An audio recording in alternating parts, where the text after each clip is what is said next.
Man, yeah, shit, Satan. We're gonna run it back. Yeah, we about to bring out that Sirach too. So this is Ecclesiasticus Sirach chapter 2 and verse 1. And it reads, my son, if thou come to serve the Lord, prepare thy soul for temptation. Hey, like I said, prepare our soul for temptation. So the Lord, hey, the preparation is due. You know what I'm saying? When you have the Lord is preparing us by what? Giving us certain obstacles and things to go through. So you can't, and for what? For those great days that are about to come. You can't just go in as like a boxer and just say, I'm just gonna get in the ring and fight a professional.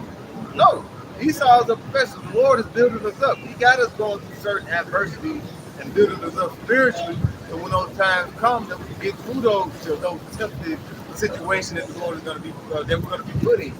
So He's putting us in certain situations to get built for that. Verse 2, it says, set thy heart aright and constantly endure. Constantly endure. All right. So that's what they're resistant from the wiles of the devil, from the ways of this world. All right. That's what the Lord is doing. Preparing ourselves for this. Because there's gonna be times where, hey, you might go some days without eating. You might go some days without having a sip of water. Yep. But the Lord is gonna deliver you, but He might just say, let me see how far your patience is gonna be. How long you're gonna endure. And He's gonna basically provide for you when it's time when He feel like it's necessary for you to receive. Right. And dude, matter of fact, this scripture say, the wisdom of Solomon, man, when you read in the GNT how the Lord, real quick, It also said you got to set your heart right. You know? So basically, you got to stop the ways of this world. One thing is you got to put off the ways of this world. All right, that's what set your heart right. What is the main thing to set your heart right? Is the repentance. All right. It's Wisdom of Solomon, chapter 11. All right, in verse I'll start at verse 6. It says, because those enemies decreed that the babies of your people should be killed, you stirred up the sources of their overflowing river and made it foul with blood. It's going into the time of the Egyptians. But this is the point right here. It says, in the desert you let your people go thirsty to give them a taste of how you had punished their enemies. And then when they least expected it, you gave them plenty of water. You see, and that's how the Lord backing your point up, man. We're gonna go through it, man. The scriptures say that the elect is gonna be scarcely saved, man. Meaning we're gonna be in the midst of all this shit, and we're gonna be going through it. But the difference between us and between the rest of these people is that the Lord is gonna bring us through. Right. The Lord is not. They're not gonna survive. You see, they're gonna be thirsty and they ain't gonna get no fucking water. The Lord promised His man that, hey, my servant shall drink and my servant shall eat, man. You see, so it's gonna be happening to everybody, but. Like I said, the difference between us and them is that we're going to have that hedge, we're going to have that protection from the Lord, man. One thing I'm about to say, because why? The Lord going to see that we're going to appreciate it. Like you mentioned earlier, what do you say? You're going to count it all joy. You know? When they was in the desert, what did them niggas, what did they do? They received an angel's food. They received manna. Still complaining. All right? The Lord gave them water. Still complaining. All right? The Lord is going to see the remnant's going to appreciative, even going through certain adversities. They're going to appreciate when they're going through these tough times. Knowing to have faith, going back to faith that the Lord is going to deliver. And you got a little bit more. You got a point? Yeah, I was going to make a point. And those same spirits are back today. They didn't make it into the kingdom of promised land back then. They're not going to make it in these times, man. The Lord purged them out, man. You know, and they're going to be purged out again, man. That which was then is now. It's going to happen again in these times. All right. That's why the Lord told us that wicked generation. Mm-hmm. Yep. Wisdom of Solomon, chapter 11 and verse 9, it says, when they were being tested, even though it was a merciful discipline, they learned how wicked people were tortured when you judge them in anger. You see? It says when they was thirsty and they was going through this shit, that was a merciful discipline, man. Just like this shit that we're going through now, this shit is mercy, man. Right. You see, because at the end of the day, it's helping us. That's why it says count it all joy.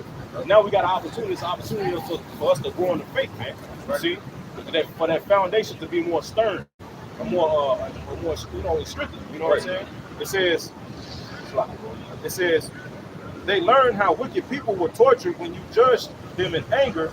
It says you tested your people as parents test their children to warn them. But you judge their enemies like a stern king and condemn them.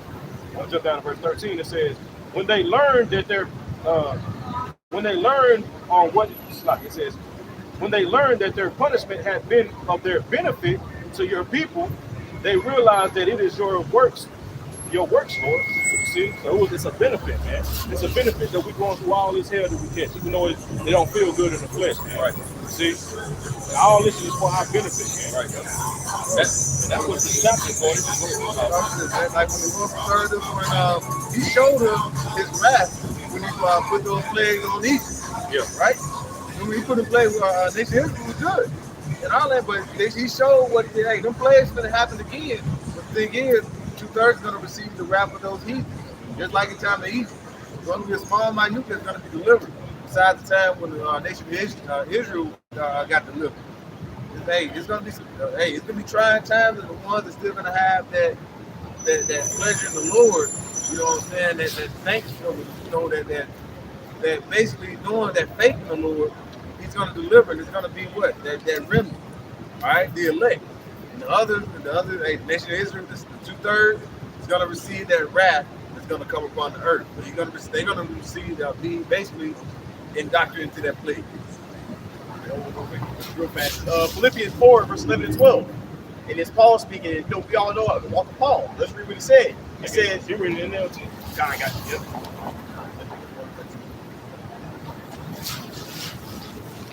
Yep, this is the book of Philippians, chapter 4, and verse 13, NLT.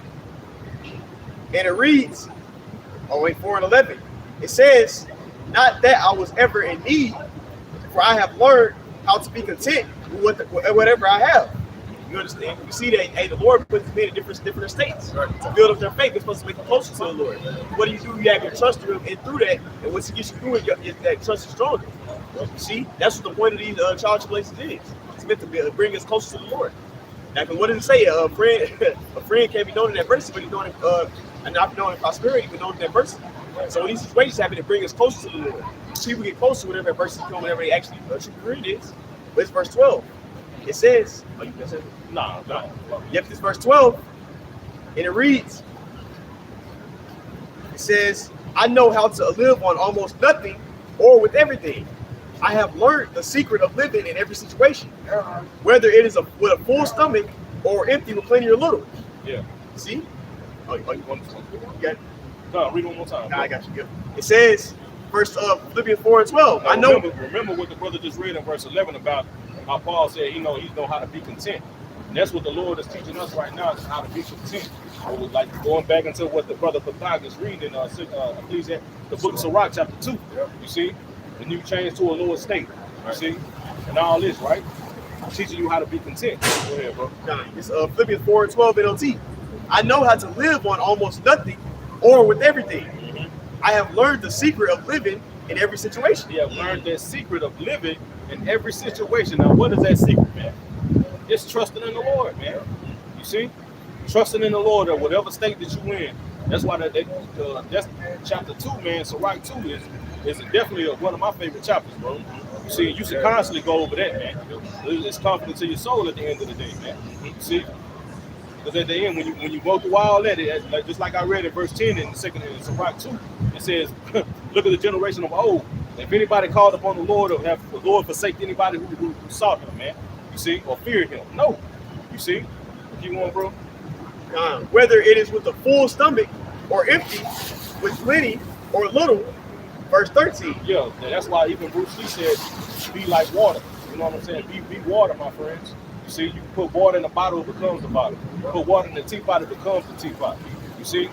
Water was able to flow and it's able to crash, man. Be water, my friends. That's how we got to be in the truth, man. You see? Being content, be able to be content with whatever, be able to adapt to every situation that you put in, man. You see, whatever situation, you become that situation. You see? You know what I'm saying? And you trusted the Lord, man. I had a definition of content. It's the etymology definition of content. It says to hold together, enclosed from assimilation, from comfort. So to enclose, pretty much if we're closed off with that that armor, man. protected from that, from everything on the exterior. So our inside is good. We know in our spirit is good. Right. We ain't got nothing to be scared of. People scared of death. Hey, well, if we continue in the path, man, we know where we're going, man. We know we're gonna be with the brothers who died, or and we're gonna see, Lord willing, we're gonna see these brothers on the chariot, man, and celebrate. If we had to put our head in a guillotine, or or even the Lord to have a miracle happen, man. And that's why the scripture saying, that's why the scripture saying, wisdom of Solomon 5, the righteous man shall stand in great boldness, man. See, that boldness is gonna come be through experience, man. Through different trials that we come through, just like David was able to bold in the time when he fought Goliath, man. He was able to go over his past encounters. He told Saul of his past encounters of how the Lord brought him through all those trials that he went through. And he said that this damn Philistine he's gonna be like one of them, man. You see? So that boldness that David had came through experience, man. You see? And that's what the Lord is preparing this man, man. That's why it says in Wisdom of Solomon 5, a great fear fell upon them that see. Because what can you do to a motherfucker who ain't scared to die? Right. You threaten him with everything, but he content. Right. What can you do with somebody like that, bro? You can't do nothing. That's gonna put fear in his belief. Oh, God damn. What the fuck, bro? This nigga on, man. You see? And that one that learning the secret. You mentioned King David with Goliath. Hey, that was the secret where he was doing when he was out in the field. And then what? That shepherd. He was learning to basically prepare for what? Goliath. He didn't know he was going to go through that. Yeah. But yet he had to go fight a lion. He fought a bear. The Lord was prepping him for that time. Hey, and that's what he's doing for us. We're gonna go through these certain things, and the Lord is basically making us strong to go through the times that come. You're gonna get to a point where you're like, damn, I need some food. But like I said, we gotta start adapting. And everybody was scared of Goliath, bro. Yep. Yeah, the whole nation, the army of Israel shook, man. You see? Just like now, you saw that new Goliath, he got all these Israelite camps shook, man. That's why a lot of them are not talking about are not, you know what I'm saying? Saying Esau is Esau, man. Now Esau is all these niggas. Alexander the Great was black. Everybody was black now. You see, they changed up their doctrine for a while, because ultimately they scared of the lion, man. You see, but you're gonna have the house of David, you're gonna come the spirit of David, man. You see, they're gonna come in that boldness, man, and they don't care. You know what I'm saying? That everybody else is scared, man. They gonna stand bold because what? They know that the Lord is with them, man. That's why they're gonna stand in that great boldness, man.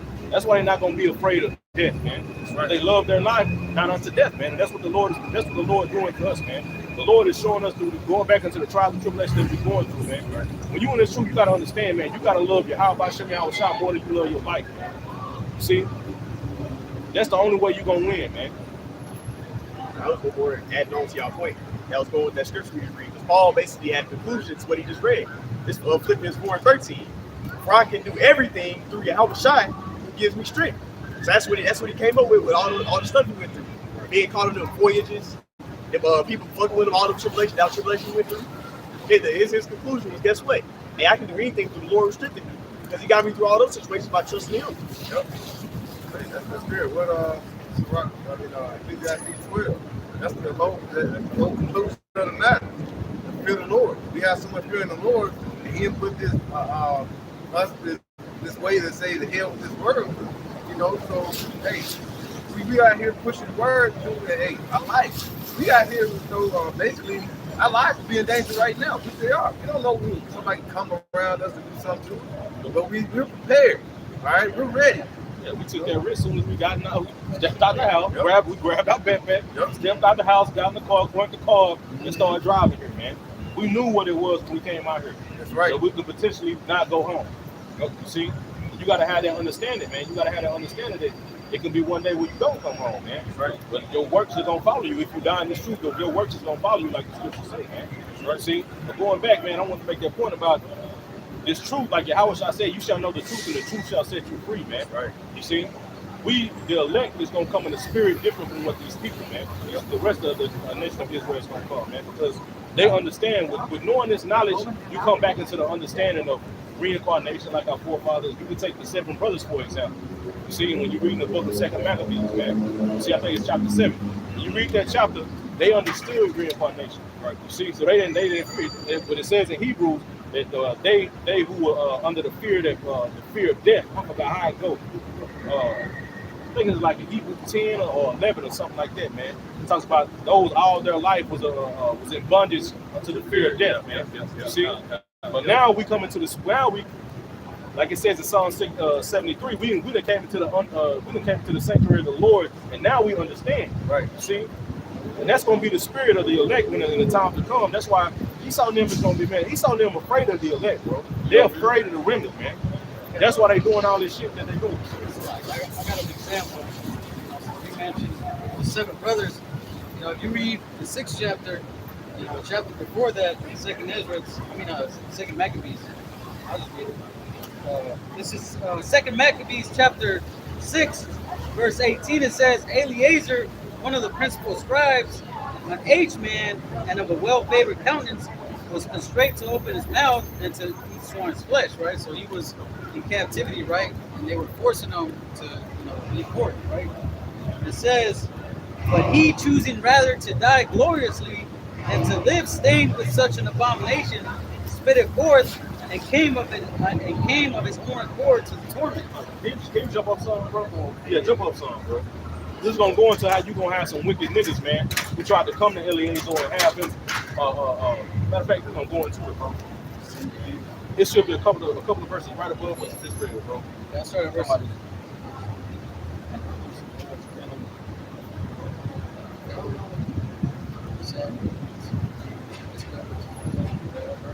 Talking about when he said you can come with your own provisions, just act like you can. Yeah.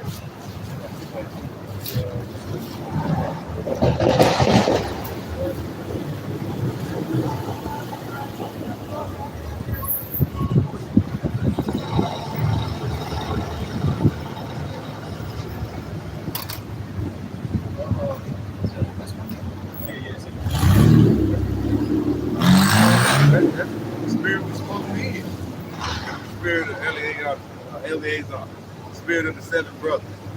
One thing, everything correlate with one another is what? Their faith in the Lord.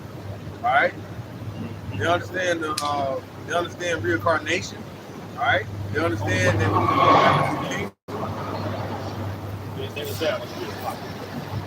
I'll just read verse 19. Yeah, I'll read verse 19 again. It says, verse 19 it says, but he, choosing rather to die gloriously than to live stained with such an abomination, spit it forth and came of his own accord to the torment. And you got multiple examples about forefathers who've been put in situations to where they would have to go against the king of another nation wanted them to go against Yahweh Shah, like Daniel, like the 3 holy children.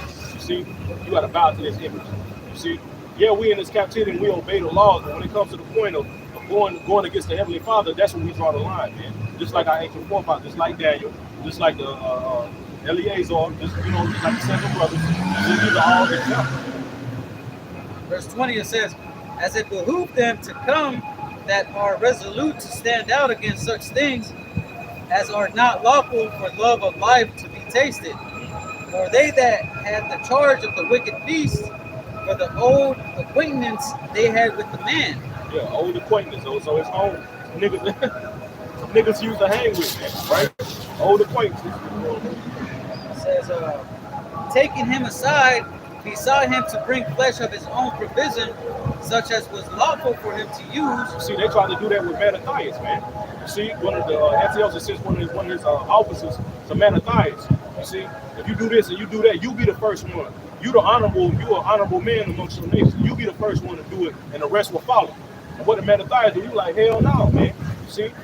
But here it is, you have some niggas. You're going to have niggas amongst the nation of Israel who's going to be doing this, man. Right. You see, they're already prepping their congregation for it, man. You see? But here it is, you have a man, you have his old acquaintance trying to come like, look, man, you ain't got to do it for real. Just act like you're doing it. You see? If they think you're doing it, they ain't going to do it, man. You see? But Eleazar know that shit wicked, man. Why would he lead them? Why would he lead them astray, man? He didn't follow the Lord all his life. Why, like he said about that old. Why would I stay in my old age, man? Like, see? It says, taken from the sacrifice commanded by the king, that in so doing he might be delivered from death, and for the old friendship with them find favor. You know, but you'll be good with us. Oh yeah, like the brother was saying, man. Like, what did it say in the earlier verses? It said that he would rather die gloriously. know, so he said, man, you know what I'm saying? He probably spit it right in front of their feet or something. You know what I'm saying? So he would rather be put to death, you know, than to be stained like like the scripture say, man. His honor be stained. Right? So it says that in so doing he might be delivered from death and for the whole friendship with them in favor, but he began to consider discreetly, and has become his age, and the excellency of the ancient years, and the honor of his great head, whereunto he was come, and his most honest education from a child, or rather the holy law made and given by him, given by the Lord, and therefore he answered accordingly, and willed them straight ways to send him to the grave. See, there you go. So, you know, from the day he was young, you know, he was taught in the ways of the Lord all the way to his old age, man. He kept that. That's why in Proverbs it says that, you teach a young man or a young boy from when he's little, the straight, to follow after the Lord. He's going to grow up and shall not depart from the water. It says, if I can say too, because that's the whole thing of a hierarchy. You know, we're supposed to be brought up in this trade and see it, watching our forefathers how they walked. Right in the ancient world, you had your father will have a trade, and you be brought up in that manner and custom, and be taught from your youth. But a hireling is somebody that just come in and fill a role. You know, you doing construction, nigga might dig a hole, but you know he's working for the daily bread. You know, just that day. But if you're doing the actual job, man, you know the ins and outs of that. You can dig the hole as well as build the building. You know what I'm saying? Yeah, So, and a hireling has no loyalty. Right. Now you hire armed guards, you hire soldiers. They don't have no real loyalty to you. But we got soldiers that grew up in your country and have an affinity for the land and the people. They're willing to put their life genuinely on the line for that cause. Same way Eleazar was genuinely willing to put his life on the line for the things they are about to help shot. Yeah, it comes to a point where it's something more than the money. It's the like your name behind it. You know, your legacy behind it. You know what I'm saying? And your father's legacy. You know, that's what we come in instead of. Did y'all read First Maccabees 2 and 50? Y'all don't got to get it right now, but that's a great to go along with what you're saying. That's beautiful. It goes it's perfect. Like I say, Esau. That's why when you look at his basically lineage, what did his Esau, the Edomite forefather Esau? What did he do? You know, he said what he had the blessing. Right? He had the he was the first. But he said, what this got to do with me? This birthright. You know, so he gave up his right. You know, now he basically is a deceiver and a devil. So he would have been in a situation just like the 2/3. They would be like, you know what? Of course, I'll do it. You know, let's see the people. But you basically have that faith and that loyalty. Then you know you got to go forth and basically, because if you're disloyal to that, you're disloyal to the Lord. Hey, the angels watching. Eleazar knew that. Like he said, he wanted to be faithful and true. So he wanted to say, okay, this is life and death. The Lord is testing. As we go on to Sirach 2. All right? We're going to step to the house of the Lord. All right? So we're being built up for these certain temptations that we're about to go through. We already went through. You know, the Lord is building us up. So this is a builder block. All right? What does it say in Isaiah 34? Seek out of the book and read. We're learning. All right? This is our builder block. We're learning the secrets that we just read earlier. Yeah, that's right. And that goes back to that same generation that was going to, take the side of the Lord. You know, because we had, like the scriptures go into, man, we have that wicked generation, and then you have the remnant, like the ones that the Lord had put aside. You know, think about back in the time of Moses. You know, during the time where Moses had gone up to Mount Sinai, and you had Israel down at the bottom with Aaron, and they were worshiping that golden calf. You know, so when Moses came down, he was like, "What the hell going on, man? What you know?" And then what he say? He said, "Man, all right." He drew a line on the floor and he said, "Man, whoever's with the Lord stand behind me." Those are the ones that went to stand behind Moses is that remnant. Yeah. And then what happened to the rest of them? They got put to death. 2/3 was 2/3 from the beginning. Yeah. If you get Exodus 30, oh, you about to say something? If you get Exodus 32 for me real quick, I think did we read this stuff today? Yeah, we did. Yeah, let's read it again. Shit. These niggas, man, that you talking about, they gave credit to their idols for all the stuff that the Lord did in Egypt. some whole ass niggas. They gonna be whole ass niggas to the end until they get their new body, man. Right. So lower your expectations for all of Israel. Right. Saying Revelation, let the unjust. Yeah, let the filthy be filthy still. Yeah, right. Yeah. Niggas is filthy then, Yeah. they filthy now. Dirty ass niggas, they dirty. I know I always quote this one, but Isaiah 6th chapter. When Isaiah asked the angel, he said, man, like, or when the angel was telling Isaiah, like, these people, like, their eyes were made blind so they can't see, or they were made fat, and ears that they can't hear, so that they don't understand. And then he said, what? He said, man, how long, Lord? He said, until the cities be laid waste, man. So that was the ultimate destiny. These people walking down the street, ultimately the Lord can, bring back whoever he wants according to his will. But then there's also that rip that like my brother said, 2/3, that they just gonna have to, their destiny is to just be put to death, man. Yep. Like there ain't nothing I can do about it, nothing you can do about it. You can't build up a building and a church and a Hebrew Israelite society where you can save these people. There's nothing you can do. When they came to the casting call for this movie, they got the wrong nigga. Right. Nigga number 4. Right. Cafe. That's you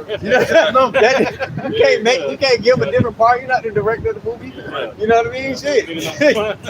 even righteously though. Right. Our Lord, before he had, when he was in the Garden of Gethsemane, he was, like, damn, I gotta drink of this cup. And the Lord was like, hey, it is what it is, I gotta do what I gotta do. Yeah. Like, you know what I'm saying? We training our whole life for this fight. Like, you think we ain't gonna try to lure you, knock us down in the final round. Hey, we're gonna be like, fuck it, man. We gotta get up. You know what I'm saying? We gotta do it.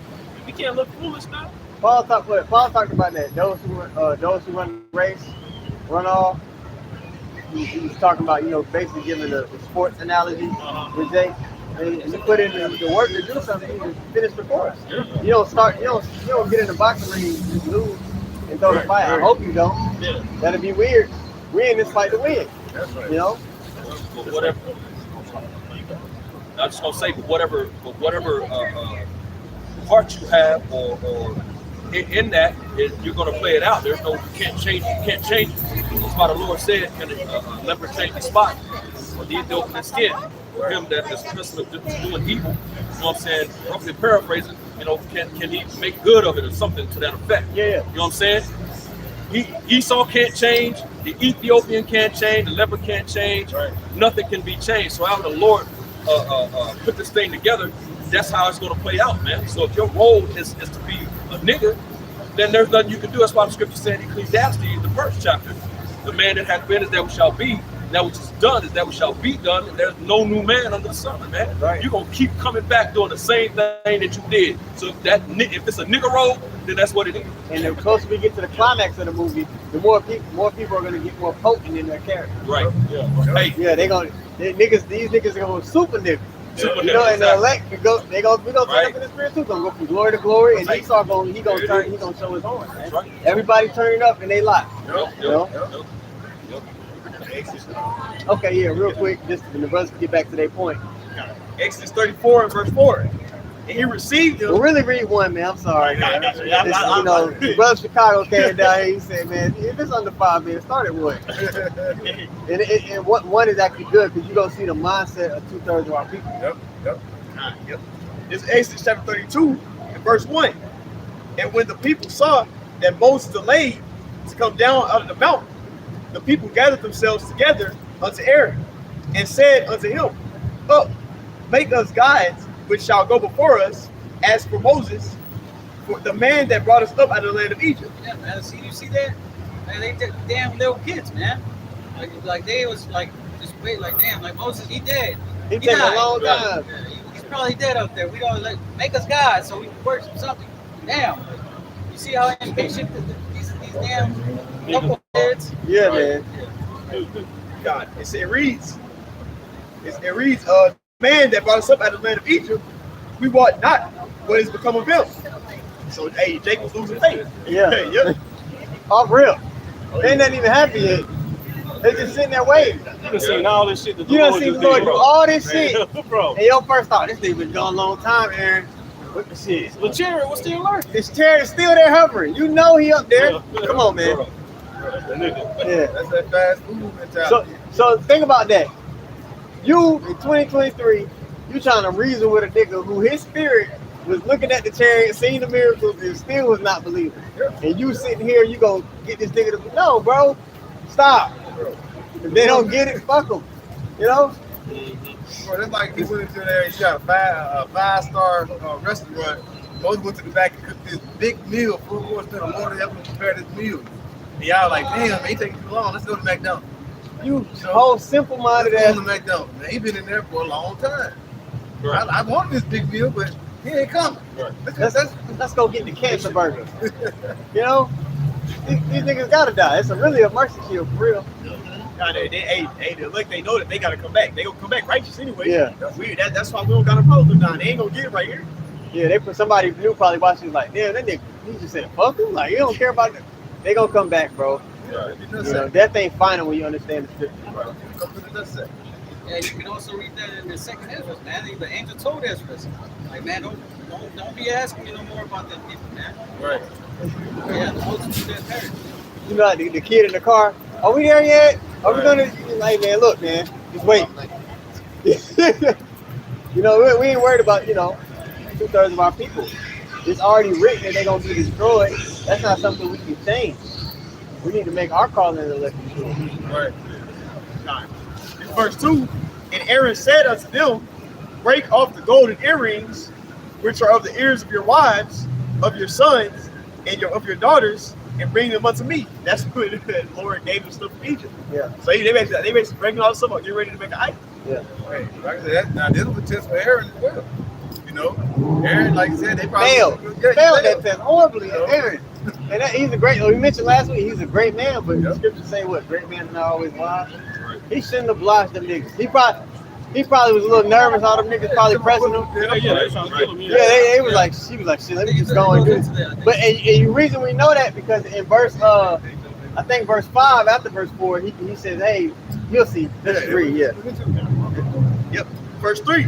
And all the people break off the golden earrings which are on their ears and brought them unto Aaron.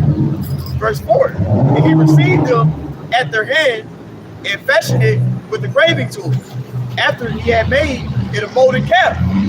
And they said, these be thy gods, O Israel, which brought thee up out of the land of Egypt. They gave the credit to the damn idol they just made. They just walked in here and make the shit. They said, yeah, this is the one.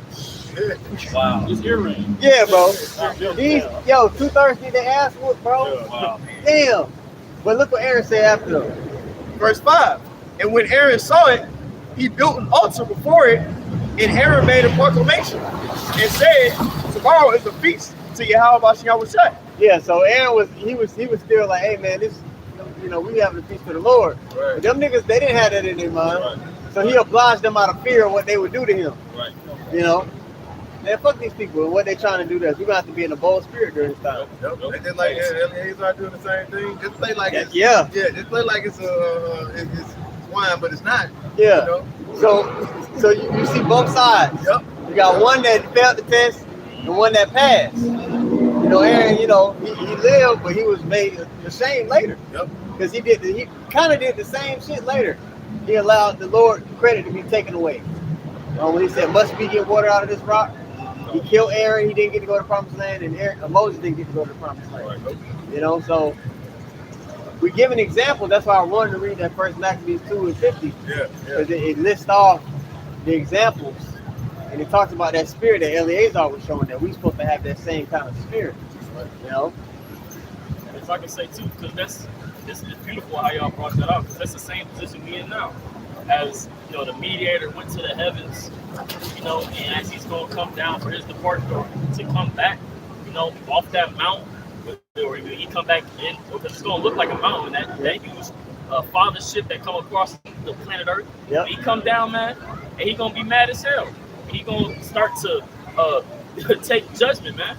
It's gonna be niggas, all this idol worship. You see, it talks about that in, I think, one of the book of Corinthians. How the people, when they was playing, got off the mountain, you know, hey, the Lord gonna stop all that playing, man. All that wine drinking, all that music, man, it's gonna stop. you gonna realize like that you fucked up, man. The house is dirty in the father's home. Hey, we waiting. Just like they were waiting on Moses, we waiting on your house to come down. Right. You see? And you gonna have them niggas like the Han said, man. Them niggas, they gonna play their lot, man. Yeah. They gonna be serving these idols, but you gonna have this time you gonna have a remnant, man. That's gonna wait for the Lord, man. You see? And you got, for us to be mentally stable when shit pop off, you actually got to look at it that way. Like, oh, they just a background character. Because you get mostly invested in these people, it can cause you to, not move the way the Lord needs you to move. Right. The scriptures are, what is it? It's Sirach 12. It says, know who you do good unto. Yes. You know what I mean? And it talks about if you do good to somebody who's wicked, it could be a curse unto you. Yeah. So, man, hey, bro, screw these people. That's not anybody that's not down with Yahweh Shah, Right. the middle. Real quick point. That's the house of David. That's the elect. And what did David say? Do not hate all of those That hate thine thee. enemies. Yeah, that hate thee. They don't want the Lord will to be fulfilled. They don't want the kingdom to be established. Yep. Look at them. Our people was in the ancient times. They didn't want to go to the promised land. Yeah, they get ready to worship artificial intelligence. Yeah. Right. They want to be Autobots. Man, screw these niggas, man. You know what I mean? They want to be Transformers and merge with machines. They want to be all that, man. No, they're not with us. I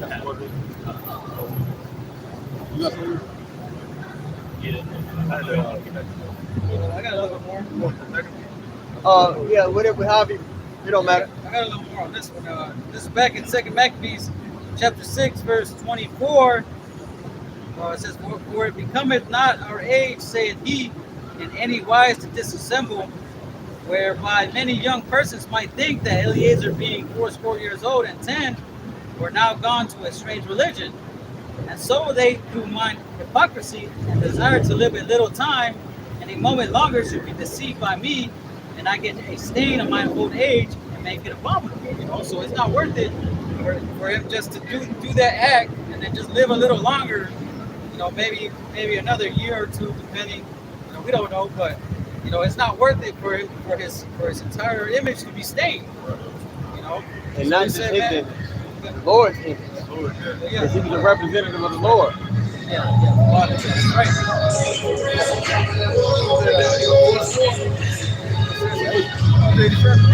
First 4 years old and 10. 90 years old? He about to die like, damn, I did all this good just to fuck it up. I'm going to erase all my shit. But it's not. Fuck it. Don't kill me. Verse 25, it says, and so they, through mine hypocrisy and desire to live a little time and a moment longer, should be deceived by me, and I get a stain to my old age and make it abominable. For though for the present time I should be delivered from the punishment of men, yet should I not escape the hand of the Almighty, neither alive nor dead. So that goes back into fear not them that can destroy the body, but fear Him that can destroy both body and soul. Soul and body. Let's talk about the Lord, man. So that's what you should be thinking about in those times. That's why brothers go into Revelation 13 and 14 talking about that mark. See Him.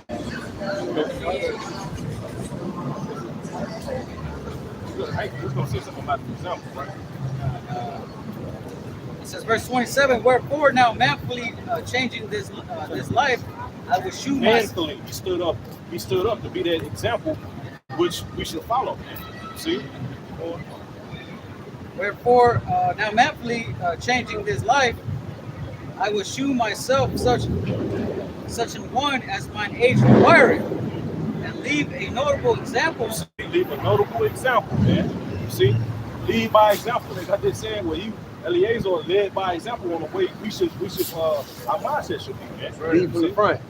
Yeah, that's right. Because when he says, well, I will shoot such as one and mine age requireth, because like the brother went into it, the experience that he's had, man.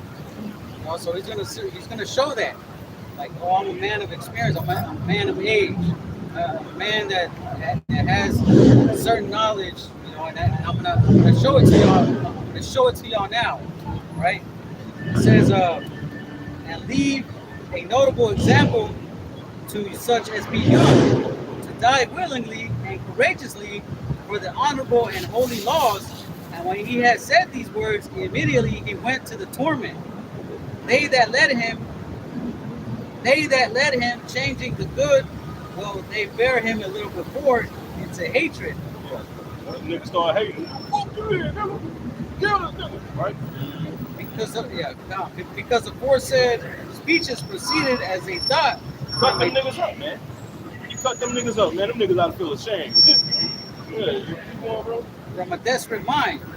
But when he was ready to die with stripes, he groaned and said, "It is manifest unto the Lord that had the holy knowledge that whereas I might have been delivered from death, I now endure sore pains in body by being beaten, but in soul am well content to suffer these things because I fear him." And thus this man died, leaving his death for an example of a noble courage and immortal virtue, virtue not only unto young men but unto all his nation. There you go. See? He made that example to not just the young men that were there, or to the young men of Israel, but to the whole nation, man. Hey, and he's an example thousands of years later unto us. Great honor. That's an honorable man. And now he has an everlasting name.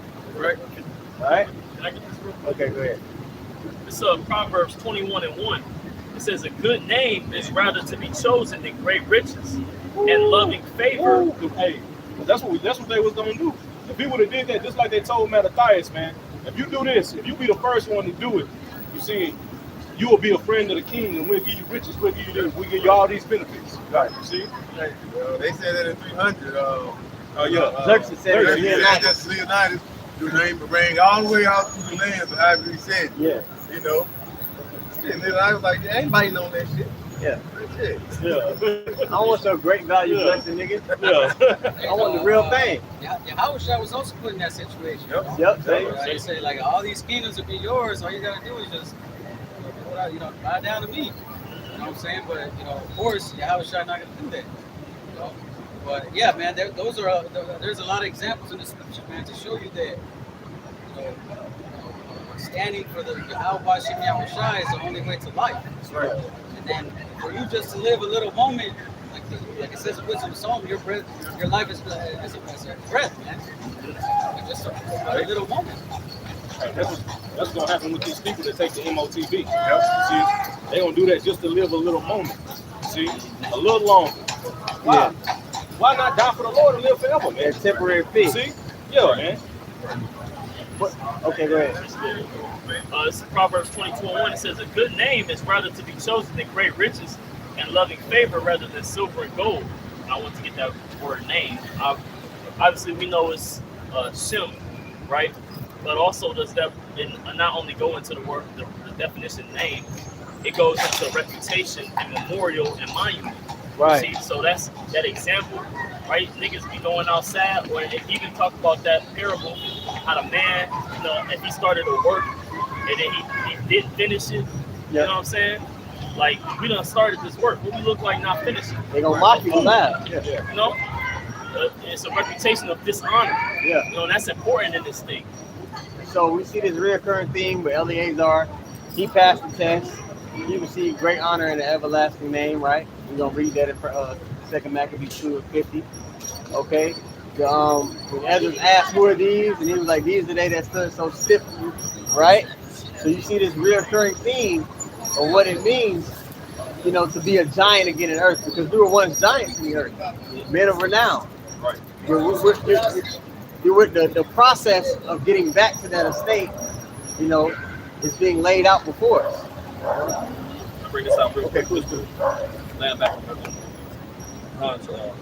This is Ecclesiastes 7 and verse 1. It reads, "A good name is better than precious ointment, and the day of death than the day of one's birth," man. So just like Eleazar being that example, he passed, man. He's like, "I'm not gonna tarnish my name. I'll take death first." You know what I'm saying? Than to do the lesser, and go the other way and try, and get put to death, and now your name's tarnished as well. You know what I'm saying? So no, man, that name is because like Khan just mentioned, man, hey, we were once giants in the earth. You know, we're coming back into that estate again with those giants, man. You know, right? They got that saying in the world. I think I'm saying it right. A man dies once, or something like that. A coward dies 1,000 times, man. 1,000 deaths. Yeah, 1,000 deaths, man. You see, them niggas them niggas during that time on Eleazar, them niggas that bow down to the rule of the king. Them niggas, I don't see how them niggas can live with their fucking self, man. Yeah, you gotta look yourself in the mirror every day, knowing you a big, thriving coochie. Yeah, Right. You know what I mean? Damn, you got a thriving coochie in your chest, man. You can't look yourself in the eye. Hey, even our Lord said that. You know what I'm saying? He said he ain't come to pretty much, they didn't take his life. He laid it down. Yeah. You know what I'm saying? Like that's coming from a position of power. When you read scriptures, everything the Lord has given us all the power moves how to operate as kings, man. You know, that's a coming from a position of power. And you ain't gonna take my life. I already done gave it up. I give it up every day. You know, give it up to the Lord, man. And they can't take nothing that the Lord ain't allowed them to take. Exactly. Oh, really? You know what I mean? So the Lord's showing us how to operate as a man in every situation. And he also showed us in that act the greatest form of love. Because it tells you in John 15, greater love hath no man than this, that he lay his life down for his friends. I'm paraphrasing, but that's the point. You know? That's the role of a servant. Yeah. Is to give your life. You got to give time, you know, give energy, give your body as a servant. We serve Esau and Edom, man. He get the days of our youth, 8 hours a day, man. Yeah, you see that in Sirach, the 13th chapter. You set your life for this, man. He gonna take everything out of you, man. right. Yeah. But you serve the Lord, man. That's the way unto salvation, man. The immortality. Bring this up real quick to kind of back it up. This is the 7 brothers, you know, and this one of the brothers that was speaking, 2 Maccabees 7 and 14. He said, so when he was ready to die, he said, thus it is good being put to death by men, to look for hope from Yahweh Shai, to be raised up again by him. As for thee, thou shalt have no resurrection to life. So it's like saying, so you want to go against the Lord and not receive the glory? No, we'd rather for the man be put up to death. What the scripture say? Better to be don't fear the man. They can be rough paraphrase. They can kill the body, but the one that can kill the body and the soul, that's who we're supposed to have fearing. And the one that can kill the body and the soul is the one that can resurrect you and bring you forth to what? Into glory. And that's our whole belief. Yahweh Shai being resurrected. So we're willing to lay our lives down because we understand that. And we believe it. That's one of the main things that we learn when we come into the truth. You know, in Proverbs, the 1st chapter, you know, the beginning of wisdom is the fear of the Lord. You know, the fear of the Lord is the beginning of wisdom. You know, because what? You have fear that the Lord is gonna, you don't follow after his ways and understand the ways of Yahweh according to this book, the law, statutes, and commandments. You ultimately putting yourself in the path of death. Right. You know, you're not any other. That's why it goes into that in John the 10th chapter, man. Any other way into the sheepfold, is like a robber, a thief. You know, the only way is through Yahweh Shai. Right. You know, so that's why, the only way is for you to follow after Yahweh Shai. There's millions of paths you can follow, but there's only one straight path to salvation. You know? Hey, I want to get this in that same chapter. 2 Maccabees chapter 7. I'm gonna jump down to verse. Let me see. I'll start at verse 21. It says, I'll start at verse 20 in the GNT. It says, the mother was the most amazing one of all of them. It says that she deserved a special place in our memory. Although she saw her 7 sons die in a single day, she endured it with great courage because she trusted in the Lord. She combined womanly emotion with manly courage and spoke words of encouragement to each of her sons in their native language. She said, I do not know how your life began in my womb. She would say, I was not the one who gave you life and breath and put together each part of your body. It was the Most High who did it. The Most High who created the universe, the human race, and all that exists. It says he is merciful and he will give you back life and breath again because you love his law more than you love yourself. That's the narrative of the elect. They say they love their life not unto death, man. You see? I'm gonna keep going with verse 24. It says Antiochus was sure that the mother was making fun of him, so he did his best to convince the youngest son to abandon the traditions of his ancestors. He promised not only to make the boy rich and famous, but to place him in a position of authority and to give him the title friend of the king. And that's what you're gonna have a lot of niggas do, man. You're gonna have a lot of niggas that's gonna bend the knee just to get a position. You know what I'm saying? And Esau, you already got these niggas doing it, man. That's why they got these 501c3s, man. Yep. But they can be a friend of the king and get these different benefits, man. Yep. You see? Get that universal income. Yeah. Get a little food. Go take that chip. Still not eating. Yeah. Dang.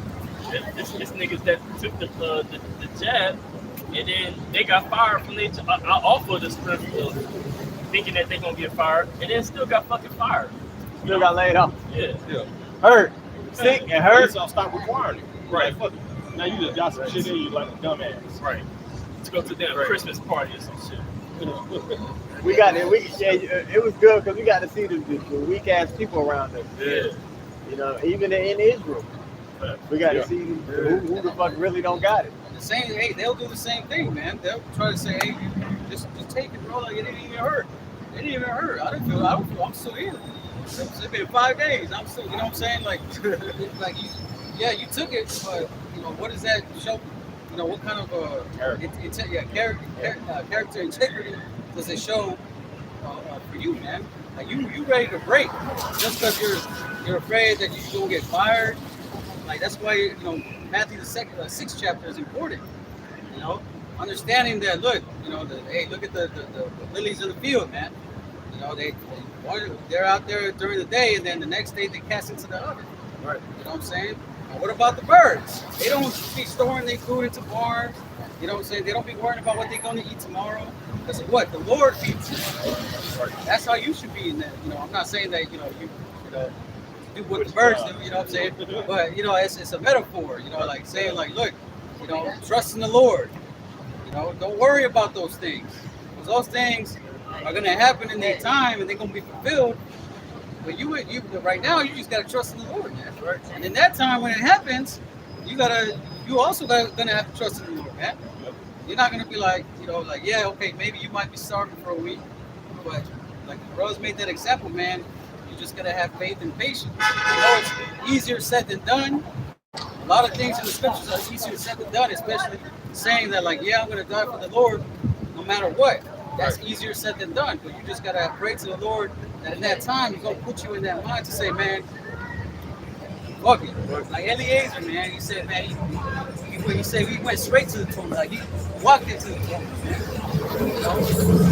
Hey, that was the Lord putting His fear on Eliezer. Hey man, we gotta believe that the Lord will take care of us. Brother can't eat. If you're not eating, you die. How you gonna serve the Lord now? You gotta believe that somebody has to fill me in the elect. And we hope to be able that numbers. As of right now, we got to face. We got to continue with it, man. Guess what? As long as we continue with it, the Lord will make sure we're able to do that. Somebody got to fulfill being the elect, while some other people got to fulfill being non-elect. Those that don't believe in the Lord and believe in the saints of power, man. See, we believe that. We know our works will follow us. We know if we lay down our lives, guess what? We won. That's victory. When you die in the faith. You raise up first in Yahweh return. He said that. Those that died in they will raise up first in the Thessalonians. So we know that our works ain't in vain. That means we finish our course, as Paul said, man. Hey, that's why we're going through the shit that we're going through now, man. These are all trials, man. These are all just building us up, man. Like the scripture say, that way we can truly, like the scripture say, the just shall walk by faith, not by sight. That way we can truly walk by faith, man. See, the Lord, these situations, He's building up our faith. You see, that way, like I was talking about earlier, man, when the time truly comes, when that test truly comes, you see, we're going to be able to stand bold. We won't be able to stand bold, and our foundations are firm. You see? This Matthew 4:15, it says, this high priest, in the NLT, it says, this high priest of ours understands our weaknesses, for he faced all the same testings we do, yet he did not sin. So let us come boldly to the throne of our gracious power. This what makes a good judge when the judge can relate to you. You see, we go to Esau's court and there'd be an Edomite judge up there, and you trying to tell him your situation. He don't give a fuck because he can't relate to you, man. He's not going through that same situation. He ain't going through the same walk that you've been through. You see, But what makes Yahweh a great judge, man, is that he, like the brother read, he came down. He was tempted with the same temptation that we tempted with, but he passed. So he's up there right now, Father, they've been. I know what it is. I know, Father, you know what I'm saying? He's advocating for us. Get past, man. Yeah, That's why they talk about the elect sins being abundantly pardoned, and elect also in Revelation 14 having no guile in their mouth.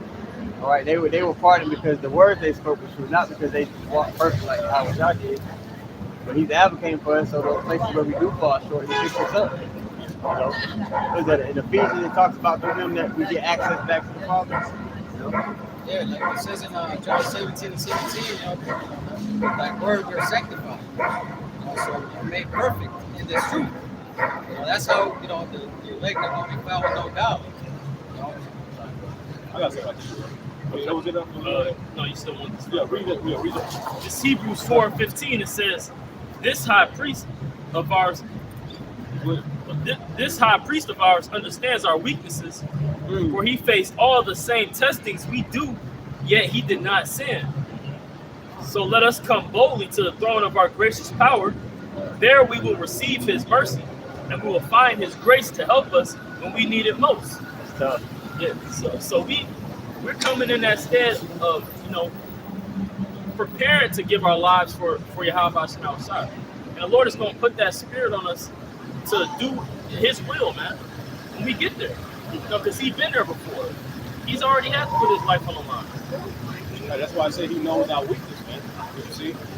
He done been through it. He done been through the same crap. I got one real quick. Psalms 103 and verse 10, it says, matter of fact, I'm going to get in the NLT, bro. Real quick. I can read it. All right, yeah, read it. Start at 10. Yeah, start at 10.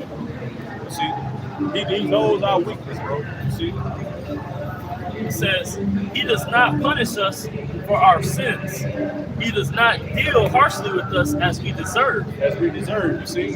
So the Lord is as merciful. For his unfailing love towards those who fear him is great as the height of heavens above the earth. Okay. It says, he has removed our sins as far from us as the east from the west. The Lord is like a father to his children, tender and compassionate to those who fear him. Yeah, you see, so the Lord is like a father to his children, man. A father, though he may be stern, he has compassion to his child, man. You see? Keep going, bro. Read verse 14. Verse 14, it says, for he knows how weak we are. Yeah, he knows how weak we are, man. You see, the Lord knows we in the flesh. It's all about your intentions, man. You see? Your intentions. You know what I'm saying? Hey, but that's what happens when you max out. You look weak as hell. You look weak as hell if you max out. You know what I'm saying? The Lord is pushing us to our limit. A nigga could be big as fuck, and then he put a weight like 1 pound heavier than he can't do it for you on bench press or whatever, and he fell that way. He looked weak as hell until he go two pounds less. You know what I mean? So the Lord is pushing us to our limit, and He's made us strong. But that's the only way you're made strong is if you are made weak. Hey, can you read that verse again, bro? Verse 14. About the Father. Read it in the KJV. Okay. He's like a father, man. Okay. Psalms 103 and 13, it says, the Lord is like a father to his children, tender and compassionate. No, read it in the KJV. Oh, okay. Psalms 103 and 13, it says, like as a father pitieth his children, so Yahweh Shai pitieth them that fear him. Yeah, see? So the Lord is having pity upon us, man, because he knows what we're going through, man. See? And it's all about your intentions, man. That's why we look for those sure mercies of David, man. You see, when David went off, he truly was sorrowful for what he did, man. And he cried unto the Lord for it. The Lord, it's all about your intention, man. The Lord knows we in the flesh, we don't sin. We ain't gonna stop sinning until we out this fucking flesh, man. You see? But it's all about your intention. Are you intentionally doing this shit? You see? Are you know what I mean? Are you really sorrowful for going out? Because the Lord truly knows. That's what the Lord is looking at. I mean, like you said, he knows our weakness. He knows we in this bullshit. He know we in this fucking flesh, man. We in these chains of darkness. We ain't got no pro. We gonna go off. Right. You see? But it's about the intention, man. You see? And like a father, he's gonna discipline us, man. Like it says in Proverbs chapter 3 and like around like 12 or 21 or something like that. You know what I'm saying? Whom the Lord loveth and chasten. Yeah. So the Lord, it don't feel good getting your ass whooped, but at the end of the day, it's for our benefit. You see? That's what you know. That's why I just went into when you come into when you come and stepping in bold in certain situations. You don't be timid, you know. Because the Lord, you got to think the Lord gave you. Hey, He put mercy upon you. Being the Lord, He gonna put mercy upon you. All right. So whatever that you got to strive to go through. Hey, don't be like, hey, but the Lord getting mercy, but I don't know, man. Like you just wanted to wait. Hey, you put more weight on the hill. I'm gonna do it. You know. And the Lord tell you how to please Him. You got to believe. When you pray to the Lord, you got to believe that He gonna answer your prayer. If you come wavering, the Lord He ain't doing anything. Exactly. See, that's why you got to come with that boldness. You got to come with that confidence, man. You see, you got to when you actually waver, you got to pray and you got to get that shit to the Lord for real, bro. Don't. I know you in the flesh, you gonna dwell on it sometimes. Don't constantly dwell on that shit. Remember, man. Hey, man, you already pray to the Lord. He gonna help. You see, it's gonna come to your mind when you in His flesh. Yeah, you gonna have that slight spirit and kind of worry. But then you gotta snap back to the spirit. Hey, I know to pray to the Lord. He gonna handle it. Yep. See. That's exactly what the example of him being on the water was. Yeah. Real quick, just to land back on that the scripture that the brother just called out on that, Quran made the point that the Lord is merciful with us. And there's a reason that is, man, because the Lord understands, man. The scriptures tell you in John, the first chapter, that the word became flesh, man. Yeah. See, Yahushua came in the earth and walked as we're walking, man. So, and he did that for a reason, man. So I'm gonna bring that out for real quick. This Hebrews chapter 2, verse 17, it says, wherefore in all things it behooved him to be made like unto his brethren. And that word behooved, when you go into it, means to owe. He felt he owed it, you know, to be born like us. It says, wherefore in all things it behooved him to be made like unto his brethren. And he's about to tell you why, just going into what the Quran just broke down. That he might be a merciful and faithful high priest in things pertaining to the Most High, to make reconciliation for the sins of the people, man. So the Lord came into the earth like us. He didn't come immaculately. He had a father, Joseph with his father, Mary was his mother. They got together, had sex, and to that union was born the Messiah, man. So he was born just like us, man. He walked just like us in the flesh. Same temptations, same things we go through. He went through, man. So he had that understanding, so he could be a merciful soul, because he's that a mediator between us and the Most High. And since he walked in the flesh, he can, when the Lord is ready to, just put something to death, the Lord is like, no, whoa, Lord, hey, I understand. I went down there. I did it. It ain't easy. You know what I'm saying? Give him a chance, So the Lord is fighting for us. Go ahead. Yeah, that's right. Whenever he saw that multitude, when he saw that multitude following him, what did he say? He felt compassion on them. Right. He's like, man, these are people without a shepherd. Yep. These are like lambs without a shepherd. So you felt that feeling of compassion. Right. That feeling of feeling sorry, so he understood, right? And that needed to happen, for us to have that go between the Lord and us. Because remember what happened during the time of Moses. The Lord was ready to smoke Israel, man. Right, exactly. And then Moses was like, well, hold on, just wait, but he did. Call him to his word. Yeah. He's right to his word. I was just gonna say that's the that's the example of a great teacher. When they can put themselves in your shoes. Even think about it on a carnal standpoint or a carnal outlook, like how the teacher had to pass the class to be able to teach the class. And that's how Yahushua is looking at the students or the disciples. Those are pretty much the synonyms of each other. That's why he can relate. That's why he knows to show mercy. Right. That's what makes it great children. And that's what the Lord is doing. That's what the Lord is building us up to be. Exactly. You see? That way, when we'll know when mercy is needed, right, and when we need to be harsh, you know what I'm saying? We know the situation to be a great judge. Right. It's Ephesians chapter 2 and verse 8. It reads, for by grace are you saved in faith. Grace is mercy. You see, that's how the Lord is showing his favor. Right? See what it says, but that's why my grace is we are aware of Jesus the Lord because of what? Yahweh Shai sacrifice in Egypt. But it says, continue on, and that not of yourselves, it is a gift of the Heavenly Father. He gives us faith. That's what's going to get us delivered. It's not going to be because of our works. At the end of the day, our works fall short. What you offend one, you offend all. See, guess what? Through that faith in Yahweh Shai, he's going to be an atonement for our falling short. This verse 9 real quick, it says, not of works, lest any man should boast. So we're not looking at our works. It's like this is going to say, we're looking at what? Our faith. That's the Lord. That's the Yahweh Shai is talking to the Father about your faith. Hey, he believes on me, Father. The Lord said, if you believe in my son, he gave eternal life. You're not going to die. So guess what? If you believe on Yahweh Shai, hey, that's what's going to lead to you having grace and mercy. That's what leads to the Lord looking passing over your iniquities and what you're doing. And guess what? Having a mercy. Because of Yahweh Shai. That's why I said, man, that's why we read it constantly saying, like, just Galatians, it talks about the Romans, and I forgot the other also talk about just by faith. So faith is always synonymous with the just man. See, going back into Abraham. Hey, what made Abraham afraid of the most is faith and trust in the Lord. Right? See? First Maccabees 1, starting verse 50. You got to go into the one still on the same topic. It says, verse 50. Now therefore, my son, be ye zealous for the law and give your lives for the covenant of your father.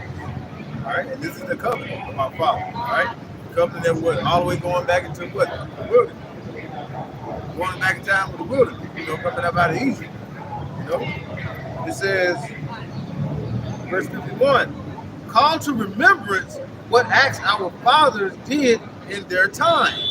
So shall ye receive great honor and an everlasting name. Right?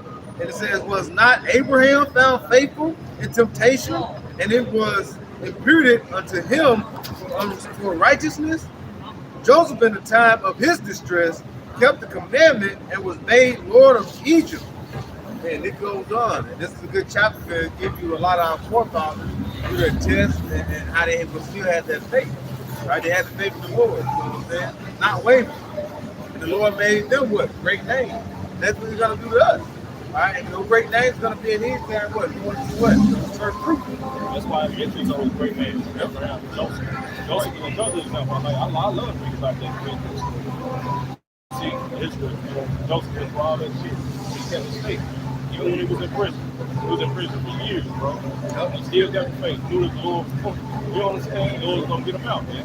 He knew that him being sold, him being betrayed, sold out by his brothers to slavery. The Lord had him, bro. You know what I'm saying? Even though he was like, damn, he lived the situation, but he kept that faith.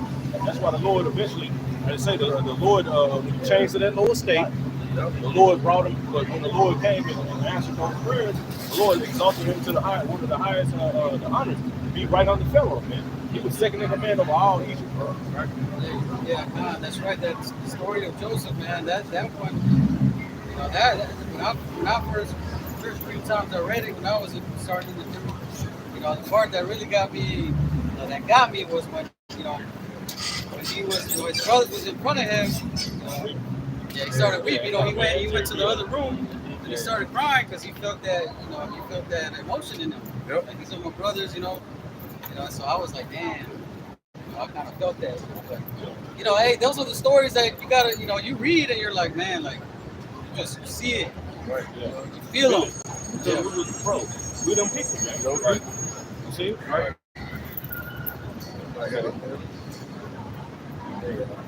Lord willing, this is edifying. We'd like to give all praise, glory, and honor to Yahweh, Ba'ashem, Yahushai, Ba'ashem, L'Kapadash. Double honor to the Apostle of the Great Millstone. Peace and blessing to Yahakim, pushing his word and truth and sincerity. The house of David. Shalom. Shalom.